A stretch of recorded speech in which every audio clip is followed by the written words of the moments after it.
Alors nous allons passer à la partie questions et débats. Je vais vous inviter à venir vous asseoir ici. Docteur Cambon, docteur Leïla Chawachi, si vous voulez bien nous rejoindre.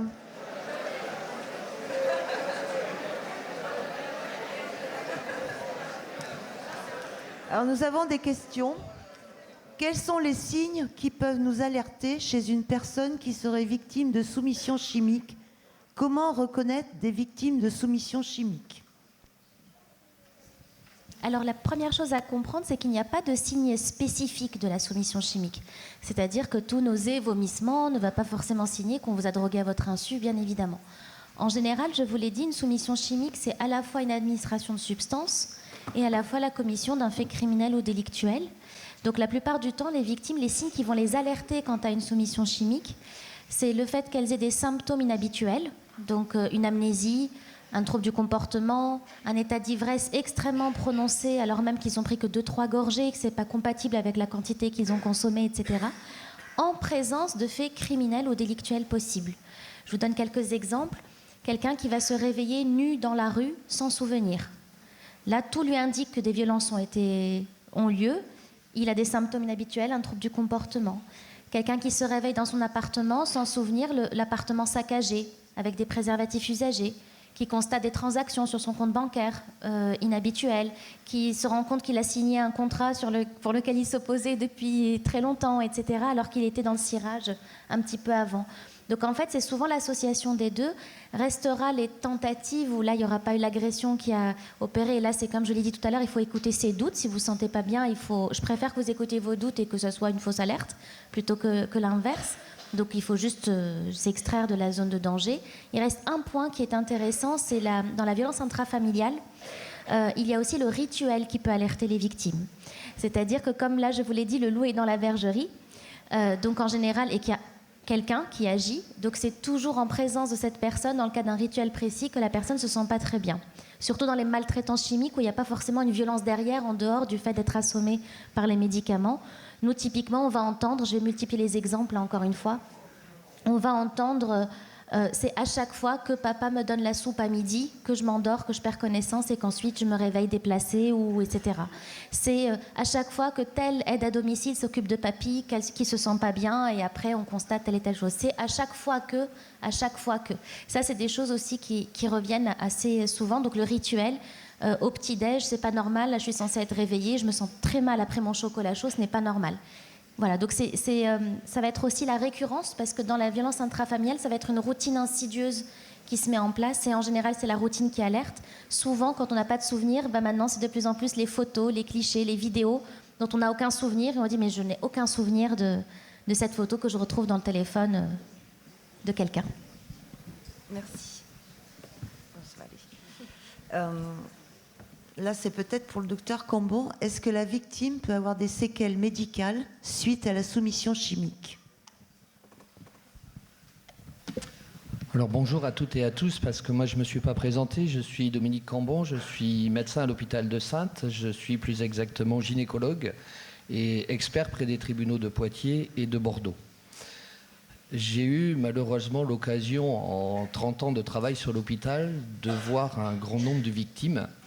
Alors, victimes de violences physiques, victimes de violences sexuelles, d'attouchement ou de viol. On a fait un petit peu la différence ce matin, on pourrait y revenir si vous voulez. Et victimes après soumission ou après être vulnérables parce qu'elles ont pris une certaine quantité d'alcool, par exemple, ou un certain médicament, et que l'état de conscience n'était pas le même. Alors, est-ce qu'on peut avoir des séquelles ? Ben oui, bien évidemment, on peut avoir des séquelles, mais on peut avoir des séquelles pour plusieurs raisons. On a des séquelles par rapport aux médicaments que l'on a pris ou qu'on nous a donnés. On a des séquelles par rapport à la quantité d'alcool qu'on en a pu boire ou qu'on a pu ingérer de manière consciente ou non.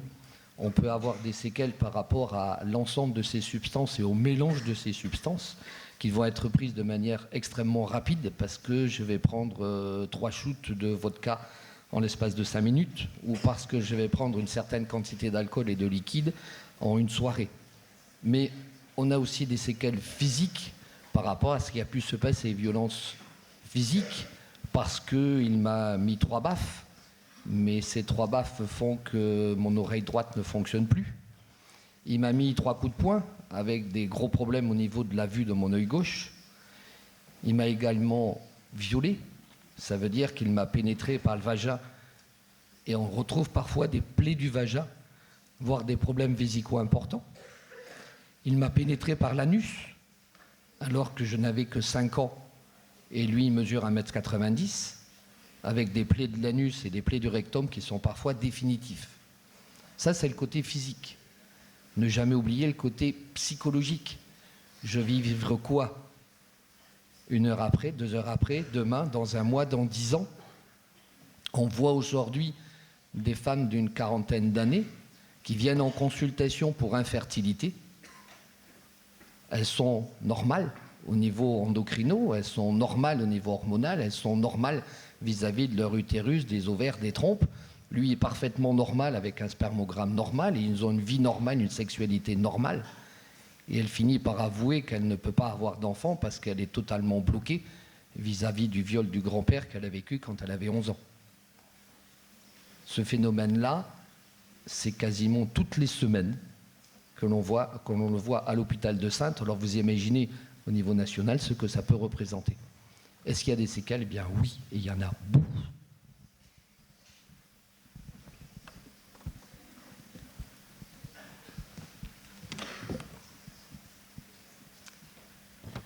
Est-ce qu'on peut faire la différence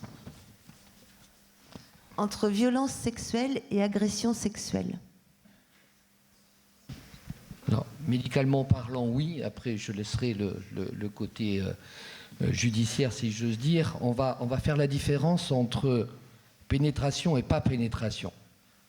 Il y a une violence physique, il y a une agression sexuelle, il y a des attouchements, mais ça reste quelque chose qui va être en surface, si j'ose dire.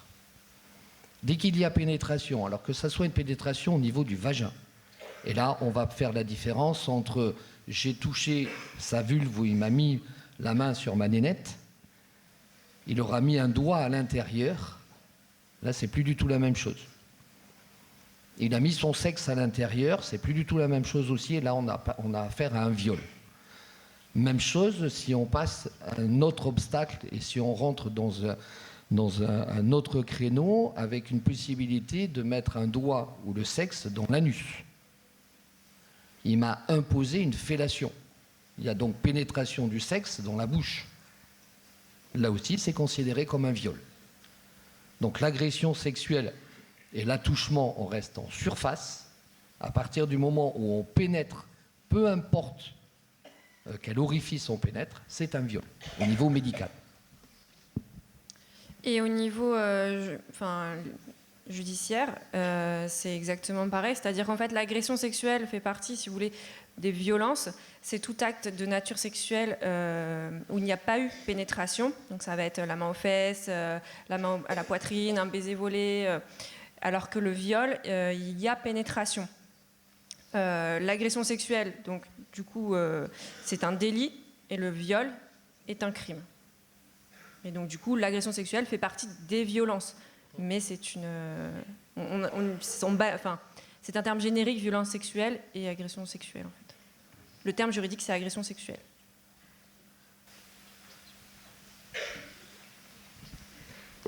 Juste pour comment préciser un petit une agression sexuelle que personne ne connaît, enfin que tout le monde connaît, mais tout le monde imagine que c'en est pas une, et qu'on s'amuse beaucoup dans les cours de récréation. Le jeu de l'olive est une agression sexuelle.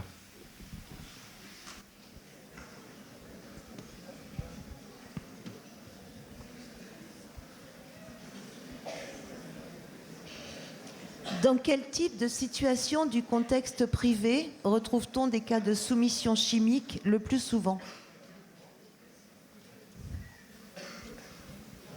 Alors j'y ai répondu un petit peu tout à l'heure, c'est que dans la sphère privée, on retrouve toutes sortes de situations. Donc on retrouve essentiellement les violences intrafamiliales, dans lesquelles il y a essentiellement des violences conjugales, mais aussi les violences faites aux enfants et aux personnes âgées, comme je vous le disais. Dans la sphère privée, ça peut aussi être les rencontres amoureuses, hein, donc je pense notamment aux réseaux sociaux, aux rencontres et aux dates en tout genre qu'on peut avoir au domicile et donc dans lesquels aussi les violences peuvent malheureusement s'exercer. Ça peut être aussi dans des contextes amicaux, parce que ce n'est pas uniquement dans des violences commises par des compagnons, ça peut être également des amis, des personnes de confiance. Et comme je vous l'ai dit, au domicile, malheureusement, on retrouve également des contextes de traite, mais dans la majorité des cas, on va avoir des violences intrafamiliales, essentiellement viols conjugaux, viols incestueux, maltraitance chimique, extorsion d'héritage, détournement testamentaire, et à peu près tout ce qu'on peut faire dans un huis clos.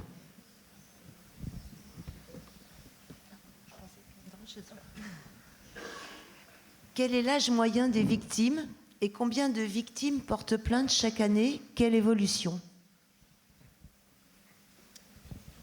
L'âge moyen, je l'avais dit tout à l'heure, en général, c'est dans les 24 ans, mais parce qu'on a les tranches des 20-29 ans qui sont les plus représentées. Vous avez bien compris que toutes les victimes de tous les âges sont concernées. Le nombre de victimes, on est incapable de vous le dire. Pour une raison toute simple, c'est que quand bien même, déjà dans mes données à moi, on ne pourrait pas vous le dire, vous l'avez compris. En revanche, même dans les dépôts de plainte, parce qu'encore faut-il que ça ait été qualifié comme tel, parce qu'on pourrait dire combien de plaintes pour violences sexuelles, mais de là à dire violence sexuelle avec soumission chimique, ça dépend comment est qualifiée la plainte, qui peut en plus être requalifiée, donc c'est compliqué. Il y a en revanche une étude qui est en train de se mettre en place je fais partie du comité scientifique d'une étude, l'étude de vécu et ressenti en termes de sécurité, l'étude VRS. Donc elle est mise en place par la MILDECA, la mission interministérielle de lutte contre les drogues et les conduites addictives, avec l'OFDT, donc l'Observatoire français des tendances addictives, et puis également avec le SSMSI, le service de statistique du ministère de l'Intérieur. Et là, l'objectif, ça sera de ressentir, parce que ça va être du ressenti, c'est du subjectif, ça ne sera pas techniqué par une analyse toxicologique, mais pour mesurer à quel point c'est un sujet de préoccupation nationale, on va demander aux gens combien, avec un échantillon statistiquement représentatif de la population, combien pensent avoir été drogués à leur insu ou ont pu subir des agressions facilitées par les substances. Ça permettra surtout de mesurer à quel point c'est un sujet majeur, en tout cas l'agression facilitée par les substances. Malheureusement, on ne pourra pas confirmer que c'est une soumission chimique, surtout que vous l'avez dit tout à l'heure, et je vais profiter pour rebondir sur la question d'avant, comment savoir si on a été victime d'une soumission chimique? Je vous l'ai dit, vous n'avez que des signes qui vous alertent. Il n'y a que l'analyse toxicologique qui permettra de dire à ce jeune homme ou à cette jeune femme qui s'est réveillée nue dans la rue sans souvenir, si elle a été droguée à son insu ou si elle était à 2 grammes d'alcool, sachant que dans les deux cas, c'est très grave et que rien ne le justifie. Donc c'est pour ça qu'on aura une appréciation du nombre d'agressions facilitées par les substances davantage que de soumissions chimiques, dans lesquelles, en général, nous, dans nos données, c'est à peu près 10% des échantillons qu'on a.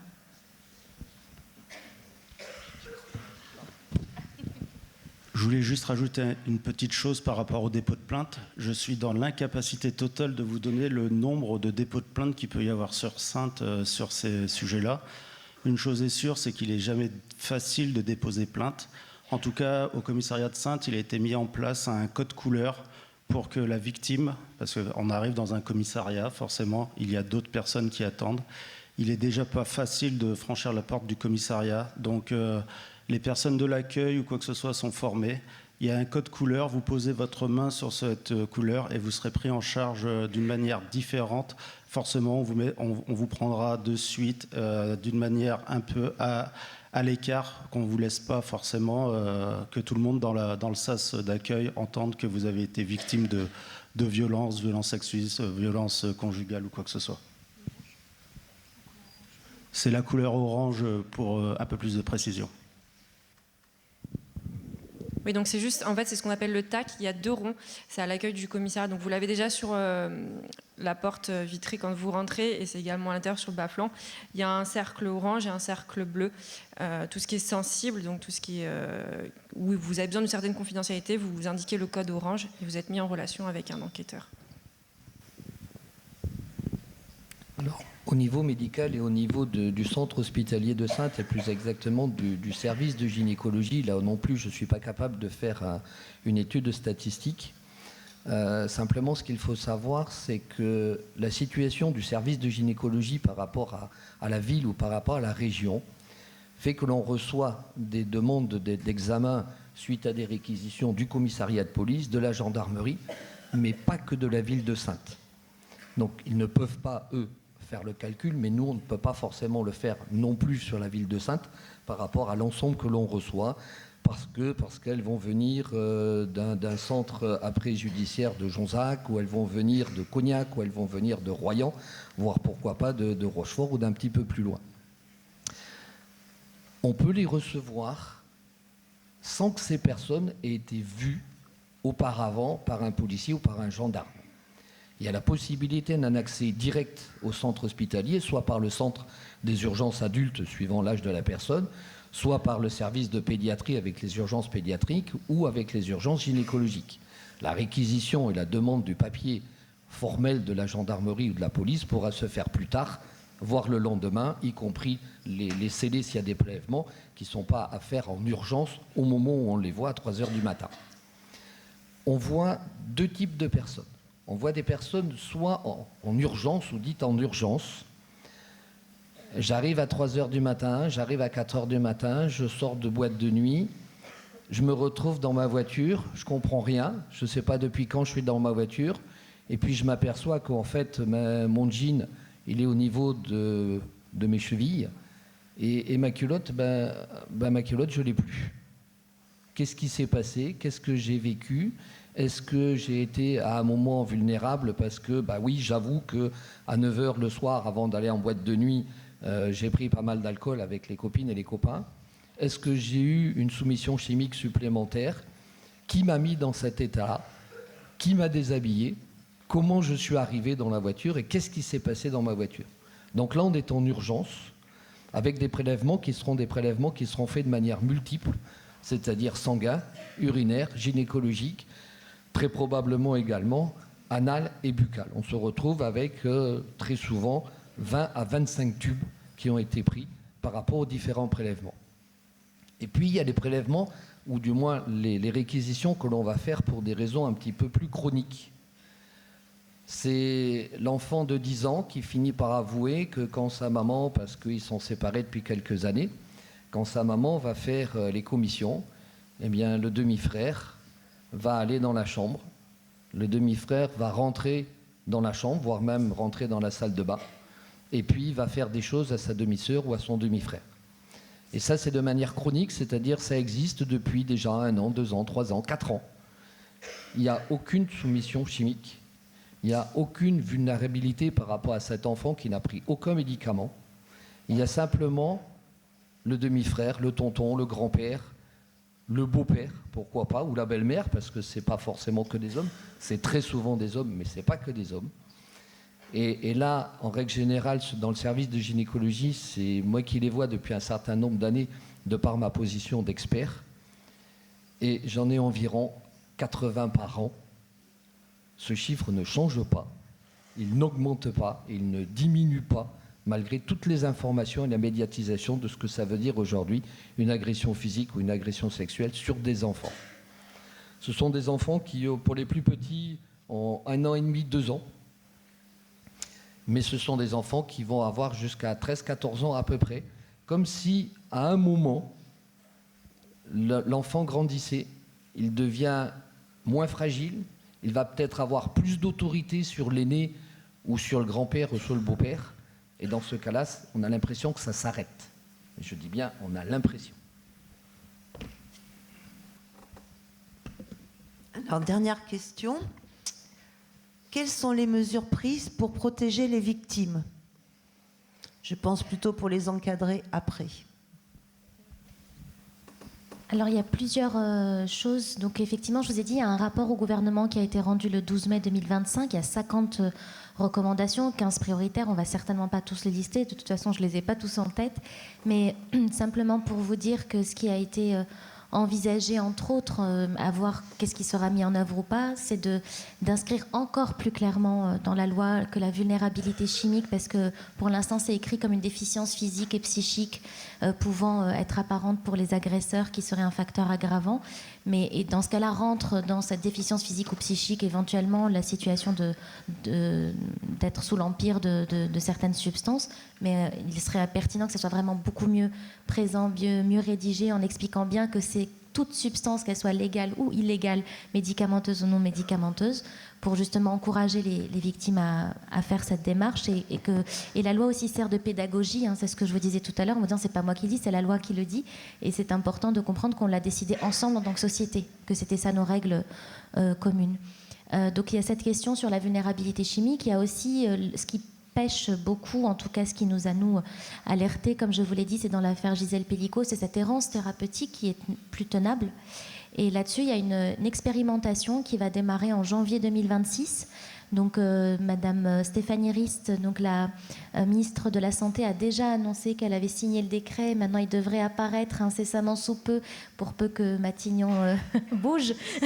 Voilà. Mais globalement, on devrait incessamment sous peu avoir le décret qui apparaît au journal officiel. Et là, l'objectif, c'est de permettre à toute victime qui suspecte une soumission chimique d'aller chez le médecin, que le médecin puisse réaliser des prescriptions éventuellement, donc à la recherche de toute substance pouvant altérer l'état de conscience et de discernement. Ces analyses seront réalisées strictement au sein de laboratoires experts, comme je vous les ai dit tout à l'heure, autrement on ne va pas s'en sortir. C'est des analyses qui coûtent cher, hein. C'est 1 100 € dans le sang et les urines, 1 200 € dans les cheveux, hein. C'est inscrit dans le code de procédure pénale. Et effectivement, on a beaucoup bataillé pour que ce soit bien ces analyses et pas d'autres au rabais qui ne servent à rien pour l'état de droit. Et effectivement, l'objectif, c'est que l'ensemble de ces analyses soient désormais prises en charge par l'assurance maladie, en dehors d'un parcours judiciaire, pour leur permettre justement d'avoir des réponses à leurs questions. J'insiste sur le fait que les victimes qui sont à la recherche de preuves, et je pense que vous le savez parfaitement, elles le sont aussi quand elles sont dans des parcours judiciaires, puisque, comme je vous l'ai dit, c'est au pouvoir discrétionnaire du magistrat de faire telle et telle investigation. Et malheureusement, nous, on a pu voir dans nos prises en charge de victimes, beaucoup de victimes qui ont essayé d'avoir des preuves privées, avec parfois des conséquences désastreuses.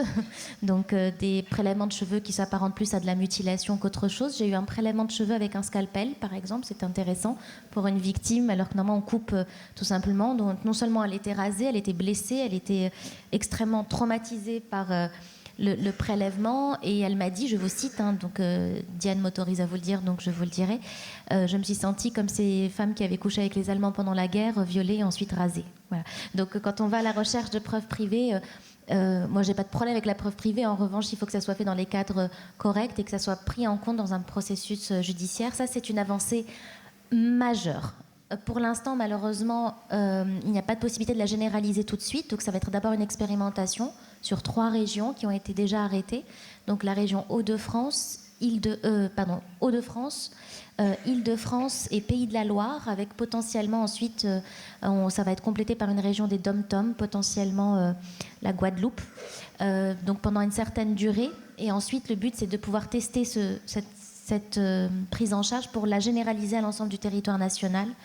Donc c'est aussi bien avec des médecins qui peuvent faire la prescription, et dans les zones qui ne le permettront pas parce qu'il n'y a pas de médecin par exemple disponible, dans le cadre de protocoles et de délégations de prescription, comme on les appelle, à des infirmières, ça sera aussi possible de le réaliser.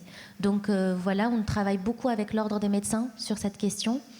J'insiste sur le fait qu'ils sont extrêmement mobilisés sur la question des analyses toxicologiques, que c'est l'Ordre national des médecins qui est à l'initiative de cet amendement, puisque ce qui revient souvent, c'est que si on n'a pas pu dépister, si on n'a pas pu identifier ce problème chez Madame Pellicot, c'est que non seulement on n'en avait pas l'idée, et quand bien même on en aurait l'idée, quels sont les outils qui sont mis à disposition des médecins pour pouvoir dépister et du même coup encourager à la judiciarisation. Ça, c'est vraiment les grandes avancées majeures. Et après, je conclurai là-dessus, parce que ça me paraît important tout de même, que au-delà des considérations juridiques, au-delà des considérations scientifico-scientifiques, évidemment, de la pédagogie, de la sensibilisation, etc., il y a aussi, il faut le reconnaître, une question de moyens qui pêche, vous le savez, beaucoup. Donc il était prévu dans les recommandations d'augmenter le socle commun des maisons des femmes, par exemple. Il était prévu notamment de donner plus de moyens aux unités médico-judiciaires, parce qu'on a de plus en plus de sollicitations. On est en post-MeToo tout de même, c'est quand même le cœur de notre génération, c'est sa lutte contre ces violences. Et pour autant, les moyens ne suivent pas nécessairement derrière. Moi, je le dis et je le répète à chaque fois, le CRAFS, donc bien sûr, nous sommes à la recherche de moyens, mais indépendamment de nous, le CRAFS n'a aucun intérêt sans les structures vers lesquelles il le ventile, puisque nous sommes une boussole dans cette course contre la montre. Et donc, il faut investir en il faut vraiment investir en santé. C'était clairement dit dans le rapport au gouvernement, mais vous imaginez la situation économique actuelle, c'est extrêmement complexe. Alors moi, j'aime bien juste rappeler ça. On n'arrête pas de nous bassiner que les analyses toxicologiques coûtent cher, hein, 1100 € sans urine, 1200 € pour les cheveux. Je pense que c'est très important de rappeler que ce qui coûte très très cher, ce sont les violences. On n'en parle pas assez des chiffres des violences. Ce qui coûte cher, c'est le prix de l'errance. Je vous donnerai juste un ordre de grandeur. Ce sont des milliards. Voilà, ça coûte des milliards à la société, les violences. La prévention, ça coûte des millions. Alors qu'ils choisissent leur camp. En termes de protection par rapport aux victimes, il y a deux choses. Comme le dit Leïla, il y a la problématique aujourd'hui de la soumission avec quels moyens on met pour le diagnostic, quels moyens on met pour que ce diagnostic soit certain. Et puis il y a la protection des victimes de violences physiques ou de violences sexuelles. Alors, tu l'as évoqué un tout petit peu ce matin, mais je vais vous raconter une petite histoire parce que cette petite histoire, elle démarre ici à Saintes, qui est devenue une véritable histoire médiatisée au niveau national. Un après-midi, je vois une petite fille venir suite à une réquisition de police, une petite fille de 6 ans, qui vient avec ses 2 parents, où elle a raconté que régulièrement, quand elle allait dans son jardin, le voisin s'approchait du jardin, s'approchait de la clôture, et puis lui faisait un certain nombre de choses à travers le grillage de la clôture. Les parents ne l'ont pas cru, parce que à 6 ans, on délire, parce qu'à 6 ans, on raconte des histoires, parce que le voisin, c'est quelqu'un de bien, parce que ce monsieur, il est médecin, il est même chirurgien, donc il ne peut pas faire certaines choses. Et la petite fille a raconté la même histoire à sa maîtresse, et c'est la maîtresse qui a fait une déclaration à la gendarmerie. Donc elle vient avec ses 2 parents, ses parents qui ne la croient toujours pas, uniquement sur la déclaration de la maîtresse. Le père m'explique que sa petite fille délire, elle raconte tout un tas de choses, et puis je lui dis, écoutez, vous savez, ce qui va être sympa, c'est de l'écouter. Et puis qu'elle me raconte ce qu'elle a vraiment envie de me raconter. Et là, il m'explique que plusieurs fois, elle va dans le jardin, elle va jouer, le voisin s'approche, il la fait monter sur un tabouret, il lui fait descendre sa jupe, il lui fait descendre sa culotte, et à travers les trous du grillage, il va lui mettre son doigt dans le vagin, il va lui mettre son doigt dans l'anus. Et toujours à travers le grillage, il va passer son sexe en érection, il lui demande de la toucher, voire de lui sucer son sexe. Est-ce qu'à 6 ans, on raconte ce type de délire? Est-ce qu'à 6 ans, on a des dessins animés qui montrent ça? On a des livres, des bandes dessinées qui montrent ça? Est-ce qu'elle voit des films porno avec ses parents? Est-ce qu'elle voit ses parents en ébat dans la chambre ou sur le lit? La réponse étant non. Le père commence à avoir un doute. J'examine cet enfant, et cet enfant n'est plus vierge. Ça veut dire que j'ai la preuve physique que cet enfant a été violé. Je fais mon rapport le soir même. Le lendemain, les gendarmes vont au domicile de ce monsieur et ils ont trouvé la plus grosse banque, si j'ose dire, d'images et de films pornographiques, films internationaux, que je pense que personne n'a jamais pu déjà avoir comme collection. Ce monsieur était chirurgien, ce monsieur a déjà été condamné en Bretagne pour pédophilie. Ce monsieur a été condamné à 3 mois de prison avec sursis. Ce 3 mois de prison avec sursis n'apparaît pas sur ses feuilles de casier judiciaire. Il a quitté l'hôpital où il était, il peut venir en Charente-Maritime. Et le directeur de l'époque a pu l'embaucher sans problème, dans la mesure où, bien évidemment, il s'est bien caché par rapport à son histoire, et son casier judiciaire était vierge. Donc si aujourd'hui on veut protéger les enfants, je pense qu'il y a un certain nombre de personnes, et notamment des pédophiles, alors qu'ils soient chirurgiens, médecins, professeurs d'école ou autres, je pense qu'à un moment, ces 3 mois de prison avec sursis, c'est pas la même chose que si vous avez un accident de la route, vous roulez à 130 km/h à la place de 50, où là aussi, vous avez 3 mois de prison avec sursis. On n'est pas du tout dans le même contexte, et moi, perso, je trouve dommage que ça n'apparaisse pas.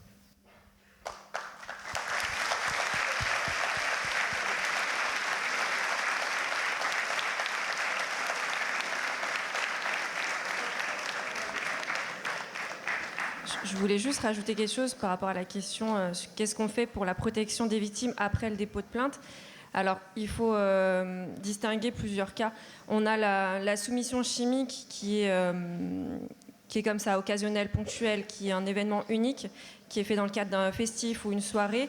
Dans ce cas-là, on va plus axer au niveau de la protection, sur la protection, on va dire, psychologique, c'est-à-dire qu'on va orienter la victime vers des organismes tels que l'UDEVI, au niveau de l'hôpital, qui est un service, donc l'unité de victimologie, qui sert, où il y a des psychologues, des assistants sociaux pour se reconstruire après ce traumatisme. Donc ça, c'est important, c'est protéger les victimes aussi de la reconstruction. Et pour des soumissions chimiques qui peuvent avoir lieu dans le cadre plus fréquent, comme dans les violences conjugales, par exemple, dans ce cas-là, on va plus, au niveau de la protection, au niveau de la justice, on a tout ce qui est, après les décisions qui sont prises, sur le bracelet anti-rapprochement, sur les téléphones grand danger, sur les ordonnances de protection. Et après, quand il y a une condamnation, on a aussi tout ce qui est mis en place au niveau de l'interdiction de contact, les contrôles judiciaires. Donc c'est tout un dispositif juridique qui est aussi prévu pour protéger les victimes. Je voudrais juste compléter avec un élément, puisqu'on parlait de médecins notamment. Les médecins sont de plus en plus invités, à juste titre, à faire des signalements. Donc quand il s'agit des enfants notamment, donc les mineurs, c'était obligatoire de toute façon. Pour les personnes en situation de grande fragilité, de grande vulnérabilité, des personnes âgées, etc., des personnes en situation de handicap, mais aussi de plus en plus dans les affaires de violence conjugale, quand il y a un risque imminent pour la vie de la personne.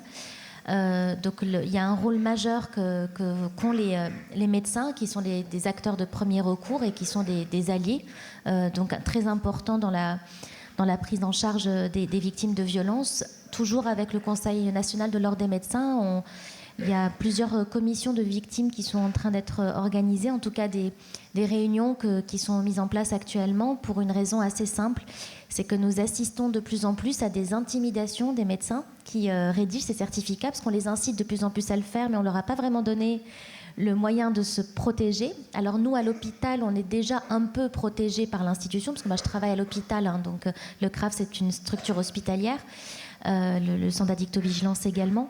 Mais effectivement, quand on est médecin libéral, quand on est très simplement identifié, quand on rédige les fameux certificats, et là je ne vous parle pas de certificats de complaisance qui seraient mal rédigés ou quoi que ce soit, des certificats en très bonne et due forme, très bien rédigés, respectant bien des paroles rapportées, le conditionnel et uniquement l'indicatif dans les constats, etc. On a des stratégies des agresseurs, et c'est dans l'écrasante majorité des cas dans les affaires de violence conjugale, où les messieurs peuvent être un peu tendus, et qui se mettent réellement, concrètement, à exercer des violences administratives contre les médecins. Donc c'est des dépôts de plainte à répétition contre ces médecins, des voies de recours par l'ordre des médecins, qui du coup n'a pas d'autre choix que d'entamer, en tout cas de démarrer des poursuites disciplinaires, donc, puisque l'instance est obligée de prendre toutes les questions. Et la difficulté, c'est que ça crée une silenciation des professionnels. Donc là, il y a une tribune qui est sortie dans le Figaro, pour justement faire en sorte qu'on protège les médecins et de leur donner le cadre qui leur permette justement d'éviter d'avoir à déménager, à devoir gérer des poursuites, à débourser de leur propre argent plus de 9 000 € pour essayer de répondre présent à toutes les convocations et les intimidations, sachant qu'évidemment, à la fin, c'est pour dire « Monsieur, vous avez bien fait votre travail et tout ça ne devait pas avoir lieu ». Donc voilà, il faut qu'on protège aussi. Plus on demande aux professionnels de signaler, plus derrière, nous, en tant que société, on doit être à la hauteur pour protéger ceux dont c'est le devoir de signaler. Je voulais juste, si vous voulez bien, rajouter un tout petit détail par rapport à ce qui a été dit tout à l'heure sur ce qu'on appelle les ITT, l'incapacité totale de travail. Ça n'a rien à voir avec un arrêt de travail, même si on parle d'incapacité de travail. L'ITT, c'est un calcul qui est fait par le médecin qui va faire son rapport, qui est un calcul qui est fait par rapport au nombre de lésions qu'il a pu voir et qu'il a pu constater. Le nombre de griffures, le nombre d'hématomes, le nombre de, une luxation d'une articulation, une fracture, deux fractures, un problème d'audition, un problème de vue, un problème de douleur abdominale, un problème d'incapacité de se servir de sa main gauche ou de son pied droit. et la problématique de l'impact psychologique qu'a vécu cette victime pendant l'agression. Et c'est l'ensemble de tous ces points physiques et psychologiques qui va donner un certain nombre d'ITT. On parle d'incapacité de travail, mais ça n'a rien à voir avec le travail, alors qu'il soit au lycée ou qu'il soit dans une entreprise ou dans une école ou à l'hôpital. On prend en compte également l'incapacité de faire les activités de loisirs habituelles que va faire la personne. Donc l'ITT n'a rien à voir avec un arrêt de travail, c'est une constatation en fait sur un axe qui est plutôt médico-judiciaire par rapport à l'ensemble des lésions qu'on en a vues sur la victime.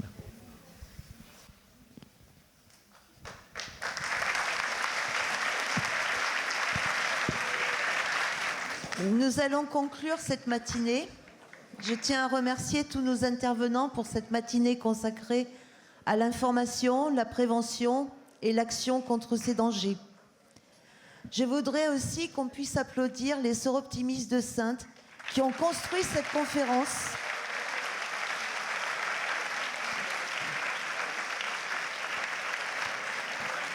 Je peux vous dire, pour les avoir vus travailler, que ça dure depuis 6 mois, entre réunions le soir, le matin, le midi, des interventions à l'hôpital, au commissariat, gendarmerie, etc.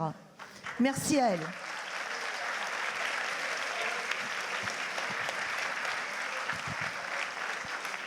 Cette matinée a été filmée